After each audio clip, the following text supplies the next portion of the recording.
할렐루야, 사랑하고 축복합니다. 오늘 우리가 함께 볼 말씀은 에베소서 6장 1절에서 4절까지의 말씀 함께 보도록 하겠습니다.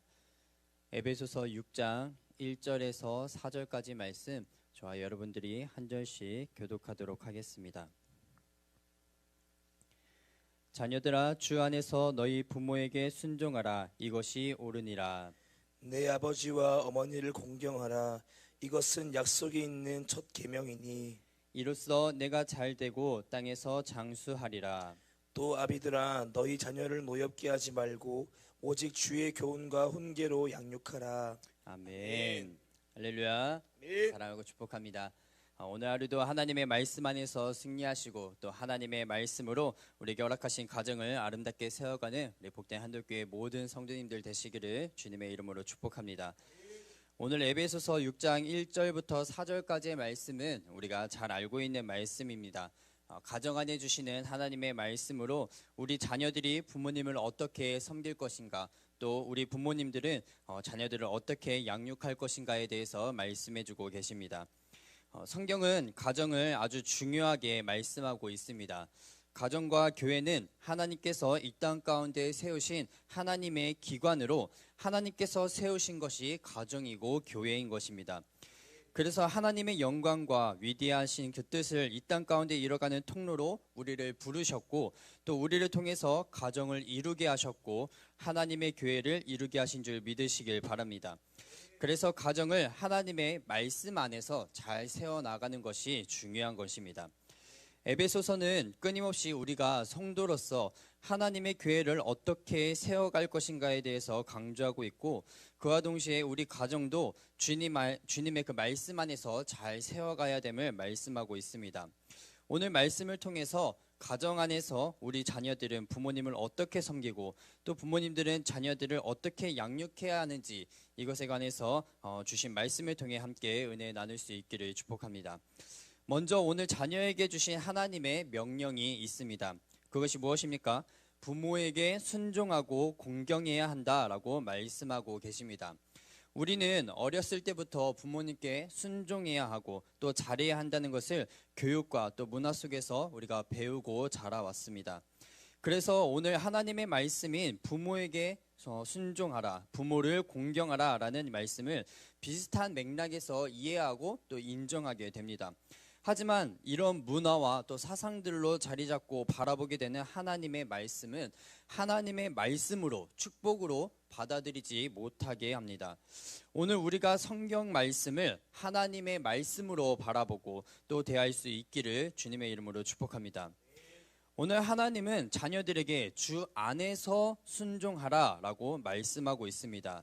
주 안에서 순종하라 라는 것입니다. 이 말씀을 다시 보게 되면 주님 때문에, 주님으로 인해 라고 볼 수 있습니다. 다시 말하면 자녀들아, 주님으로 인해 너희 부모에게 순종하라 라고 말씀하고 있는 것입니다.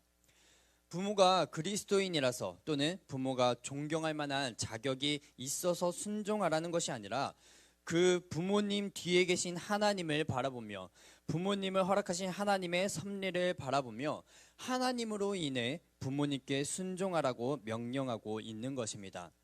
순종의 이유는 무엇입니까? 한글 성경에서는 자녀들아, 주 안에서 너희 부모에게 순종하라, 이것이 옳으니라 라고 되어 있지만 영어 성경을 참고하면 중간에 왜냐하면 이라는 해석이 가능합니다. 다시 말하면 자녀들아, 주 안에서 너희 부모에게 순종하라, 왜냐하면 이것이 옳기 때문이다 라고 말씀하는 것입니다. 부모에게 순종하는 것이 옳은 것이라는 것을 분명하게 말씀하고 있습니다. 이 옳다라는 단어의 원어 의미를 보게 되면 거룩함을 포함하고 있습니다. 하나님의 의를 포함하고 있는 단어입니다. 왜 우리가 부모님께 순종해야 합니까? 부모에 대한 자녀의 순종은 그리스도에 대한 충성과 부모에 대한 순종이 그리스도인인 자녀에게 있어서 마땅한 일이기 때문에 그렇습니다. 하나님의 섭리와 하나님의 성품을 따르며 그것이 옳은 일이기 때문임을 말씀하고 있는 것입니다. 골로새서 3장 20절에서도 동일한 말씀을 전하고 있습니다. 자녀들아, 모든 일에 부모에게 순종하라. 이는 주 안에서 기쁘게 하는 것이니라. 여기서도 동일한 맥락으로 말씀하고 계십니다. 자녀들의 순종이 주 안에서 행해져야 함을 말하며 부모에 대한 순종은 그리스도를 주로 고백하는 우리 믿는 자들에게 마땅한 것임을 말씀하시는 것입니다. 우리가 부모님께 순종하는 것이 주 안에서 기쁘게 하는 것이다 라고 말씀하고 있습니다. 그렇다면 우리는 어떻게 순종해야 합니까? 하나님의 권위 안에서 하나님께서 주신 그 범위 안에서 우리가 모든 일에 부모님께 순종하라는 것입니다. 그러면 언제까지 순종해야 합니까? 자녀들아 라고 성경은 말씀하고 있습니다. 이 단어가 가리키는 의미가 무엇입니까? 부모의 권위 아래 있는 자녀들을 향해 사용되는 단어들입니다. 보통 결혼하지 않고 부모님의 그 보호 아래 있는 자녀들을 표현할 때 자녀들아 라는 그 단어를 사용하게 됩니다. 부모님의 권위 아래 있을 때 우리는 부모님께 순종해야 합니다. 그렇다면 결혼하고 나서는 어떻게 됩니까? 결혼한다는 것은 새로운 가정이 세워지는 것입니다. 결혼하고 난 다음에도 우리는 여전히 부모님께 순종하고 존중해야 하지만 특별히 오늘 말씀은 공경에 관해서 말씀하고 있습니다. 성년이 되어 결혼하기 전에는 자녀들은 철저히 부모님의 권위 아래서 순종을 배워 나가야 하지만 결혼해서 가정을 이루고 난 이후에는 부모를 공경하라고 말씀하고 있습니다. 오늘 자녀들에게 주시는 하나님의 말씀의 이 핵심은 이것입니다. 자녀들아, 내 부모를 공경하라. 이것이 중요하다는 것입니다. 이 세상이 어떠하든지 이 세상의 흐름이나 문화와는 상관없이 하나님의 말씀을 쫓아 우리가 우리의 부모님들을 공경하고 또 우리 부모님들께 순종할 수 있는 복된 한돌교회 모든 자녀분들이 될 수 있기를 주님의 이름으로 축복합니다. 그리고 하나님께서 이렇게 부모에게 순종하는 자들에게 주시는 놀라운 축복을 3절 말씀을 통해 이야기하십니다. 이로써 내가 잘되고 땅에서 장수하리라. 사실 우리가 부모님을 공경하는 것은 당연한 의무입니다. 그럼에도 불구하고 하나님께서는 이 말씀 가운데 놀라운 축복을 약속하고 계십니다. 네가 부모님께 순종하고 공경하면 이 땅 가운데서 잘 될 것이다 라고 말씀하고 계십니다. 자녀가 부모에게 순종함으로써 땅에서 진정한 행복을 누리게 됨을 말씀하고 있는 것입니다. 이 말씀이 여러분들의 삶 가운데 실제가 되어서 하나님께서 주시는 은혜와 행복을 누리는 자녀들의 그 삶을 누릴 수 있기를 주님의 이름으로 축복합니다. 자, 지금까지 자녀들을 향해 말씀하셨다면 이제 4절 말씀에서는 부모님들은 어떻게 자녀들을 대해야 하는지에 대해서 말씀해주고 계십니다. 자녀 양육에 대한 중요한 말씀을 주고 계신 것입니다. 먼저는 아비들아 라고 말씀하십니다.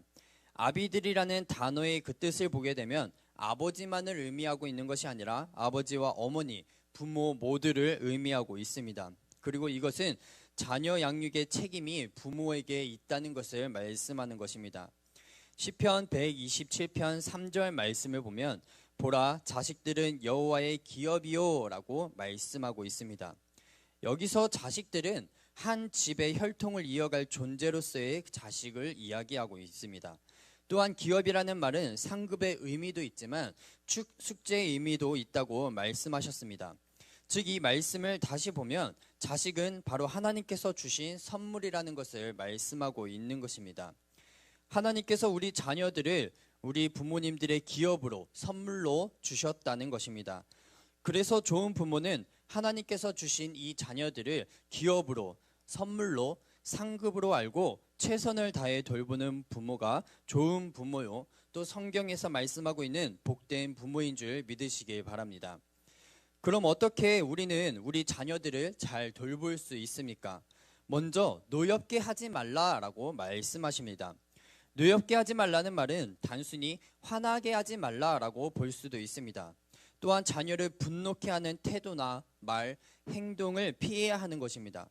골로새서 3장 21절 말씀을 보면 아비들아 너희 자녀를 노엽게 하지 말지니 낙심할까 함이라 라고 말씀합니다. 동일한 의미의 말씀입니다. 노엽게 한다는 것, 자녀를 노엽게 하고 경록해 한다는 것은 무리한 요구로 자극시키지 말라는 것입니다. 그것은 자녀의 용기를 꺾어버리는 것과 같기 때문에 자녀를 노엽게 하지 말라고 말씀하고 있습니다. 그런 부모는 자녀를 어떻게 이끌어야 합니까? 오직 주의 교훈과 훈계로 양육하라고 말씀하고 있습니다.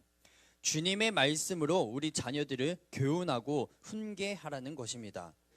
먼저 우리 아이들을 하나님의 말씀으로 믿음으로 양육해야 한다는 것입니다. 세상의 방법이나 세상의 교육으로 우리 자녀들을 양육할 수 없습니다. 오직 하나님의 말씀으로 키우시기를 주님의 이름으로 축복합니다. 부모는 주의 교훈과 훈계로 자녀를 양육할 때 자녀는 그리스도인다운 행동 양식을 배우고 그리스도 안에서 성숙해져 가는 것인 줄 믿으시길 바랍니다. 이 양육이라는 단어의 뜻에는 꽃을 기른다, 동물을 기른다, 몸을 돌본다 라는 의미를 가지고 있다고 말씀해 주셨습니다. 우리 자녀들을 무엇을 돌보고 기르듯이 세밀하고 정성을 다하여 잘 양육하라 라는 말씀입니다. 그리고 주님 안에서 키워야 한다는 것입니다. 주님 안에서 그렇게 돌보라는 것입니다. 아무리 우리 자녀들이 세상에서 성공한다 할지라도 그 자녀들이 지옥에 간다면 무슨 의미가 있겠습니까?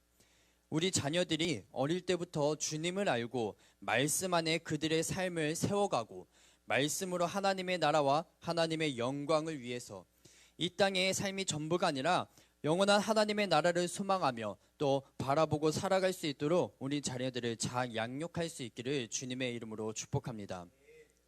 그래서 우리 자녀들을 양육함에 있어서 가장 먼저 되어야 하는 것이 바로 신앙의 양육인 줄 믿으시길 바랍니다. 우리 자녀들을 신앙으로 양육할 수 있기를 주님의 이름으로 축복합니다.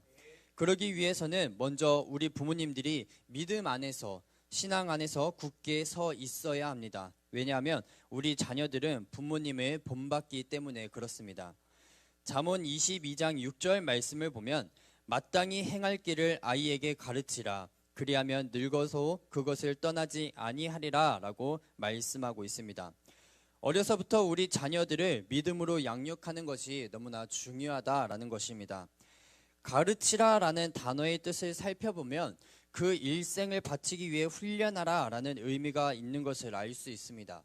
좀 더 쉽게 이야기하면 결국은 아이를 훈련하는 것이 목적인데 그 목적은 하나님께 그 아이의 일생을 바치라는 것입니다. 물론 아이의 능력, 잠재력, 본성, 기질 같은 것들을 우리가 잘 고려해야 하겠지만 근본적으로는 아이가 하나님께 헌신하는 삶을 살도록 어려서부터 훈련시키라는 것입니다. 오늘 우리 자녀들을 이렇게 신앙 안에서 말씀으로 세워가는 한독교의 모든 부모님들 되시기를 주님의 이름으로 축복합니다. 세상의 방법이 아니라 하나님의 방법으로 우리 자녀들을 세워갈 때 그 자녀들은 자라나서 우리 부모님들께 순종하고 공경하는 복된 자녀로 살아가게 될 줄 믿습니다. 오늘 하루 우리 한돌교의 모든 가정이 부모님들이 자녀들을 또 자녀들이 부모님들을 향해 오늘 우리에게 주신 하나님의 말씀을 실천할 수 있는 복된 가정이 될 수 있기를 주님의 이름으로 축복합니다. 오늘 하루 우리에게 허락하신 가정 안에서 하나님의 말씀과 은혜를 함께 나누고 또 승리를 경험하는 승리의 하루, 복된 하루가 되시기를 주님의 이름으로 축복합니다. 기도하겠습니다. 하나님 감사합니다. 오늘도 우리에게 허락하신 하나님의 말씀 안에서 살아가는 축복된 하루가 될 수 있도록 주여 은혜를 더하여 주시옵소서. 특별히 우리가 부모님께 순종하고 또 공경하는 복된 자녀들 되게 하시고 우리 부모님들은 자녀들의 신앙으로 하나님의 말씀으로 잘 양육할 수 있는 복된 부모님들 될 수 있도록 주여 은혜를 더하여 주시옵소서. 그래야 한독교의 모든 가정들이 하나님의 말씀 안에 세워지고 승리하며 아름다운 열매를 맺어가는 복된 가정 되게 하여 주시옵소서. 감사드리며 예수 그리스도의 이름으로 기도드립니다. 아멘. 아멘. 우리가 이 시간 말씀